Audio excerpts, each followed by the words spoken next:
Nabi merekomendasikan itu menjamin selalu baik kagak? Oke, rekomendasi dari Rasul baik nggak?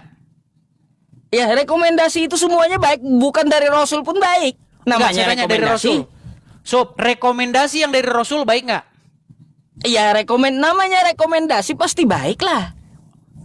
Sob, kalau Anda meyakini rekomendasi dari Rasul itu baik, para petani kurma yang meninggalkan penyerbukan, pengawinan benang sari dan putik itu karena dia mengikuti rekomendasi dari Rasul nggak? Iya, belum tentu yang menjalankannya kayak gimana.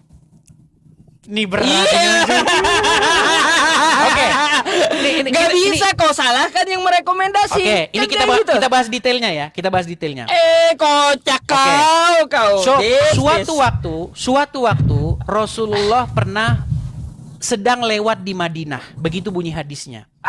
Lalu dia melihat para petani kurma di sana, mereka sedang mengawinkan benang sari dan putik, ditempel-tempelin tuh.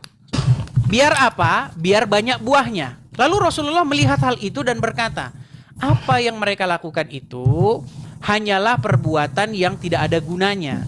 Jikalau itu pohon kurma dibiarkan begitu saja, maka pohon kurma itu akan berbuah dengan baik-baik saja. Nah, ketika mereka mendengarkan perkataan dari Rasul tersebut, karena Rasul yang bilang, karena Muhammad yang bilang, maka perkataannya itu dijalankan, betul? Terus? Akhirnya ternyata yang terjadi kepada pohon-pohon kurma mereka, yang terjadi kepada tanaman mereka, pohon kurma tersebut tidak berbuah dan mereka mengalami gagal panen, betul? Pertanyaannya, ada nggak Nabi menjamin? Pasti bagus. Oke, baik. Artinya ketika dia melakukan apa yang dikatakan oleh Muhammad, dia malah ketiban sial, gagal panen, betul? Kan nggak ada jaminan kan dari Nabi. Tidak ada jaminan. Makanya saya bilang teman-teman, mengikuti Muhammad. Nih, ini Yusupei bisa Nabi jadi disalahkan. Nah, artinya menurut Yusupei, mengikuti Muhammad tidak ada jaminan akan menuju pada kebaikan.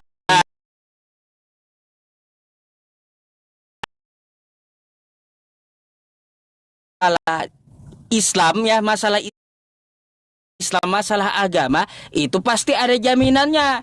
Kullu ummati yadkhulunal jannah illa man aba. Semua umatku pasti masuk surga, jaminan itu namanya. Oke. Gak Walaupun ada dia Nabi berzina, Muhammad waktu menyerukan pohon kurma tersebut menjamin, nggak ada. oke.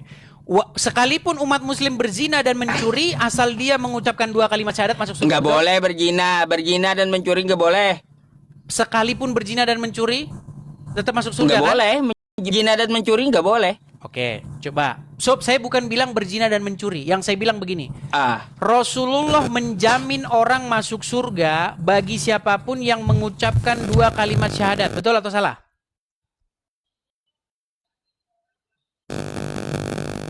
Sob, kayaknya ada kendala di perangkatmu, di mikrofonmu. sorry.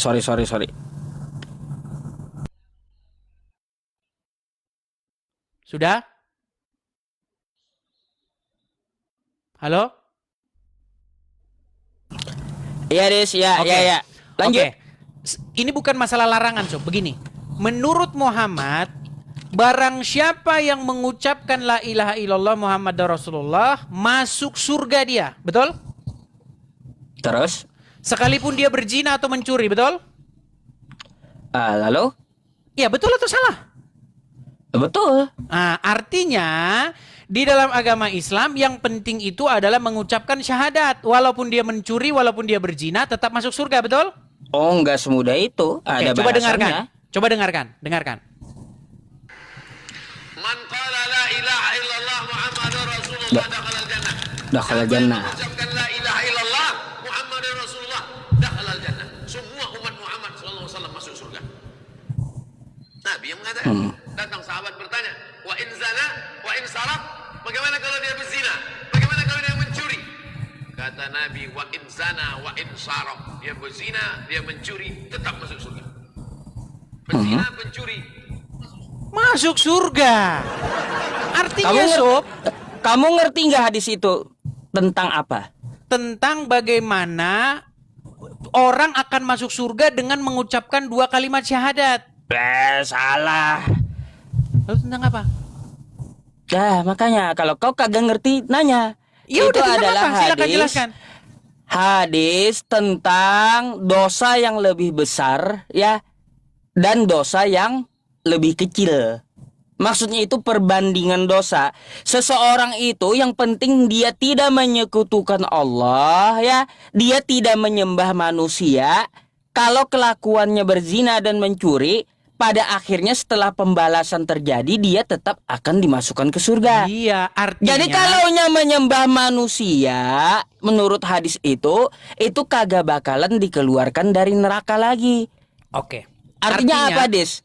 Artinya menyekutukan Allah, jadi kafir, menyembah manusia itu lebih buruk daripada berzina dan mencuri.